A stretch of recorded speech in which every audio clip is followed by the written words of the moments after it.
పవన్ కళ్యాణ్ గారు ఏదో ప్రపంచాన్ని అంతా శాసిస్తాడు, పవన్ కళ్యాణ్ గారు అంటే చాలా గొప్ప వ్యక్తి, పవర్ స్టార్ కదా, ఈయన ఏదేందో చించుతాడో ఆరేస్తాడని చేస్తే ఈరోజు నువ్వు చించలా ఆరేలా ఆ ఏనుగు గద పిత్తినట్టు నువ్వు కూడా తుస్సుమని పిత్తిపోతాడు.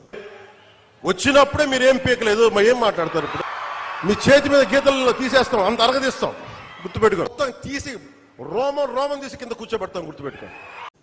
నీ అసమర్థతను ఈరోజు పక్కన పెట్టేదానికోసం అడపా కూర్చొని వైఎస్ఆర్ కాంగ్రెస్ పార్టీ మీద నీ ఇష్టం వచ్చినట్టు నోరు జారి మాట్లాడుతున్నావు.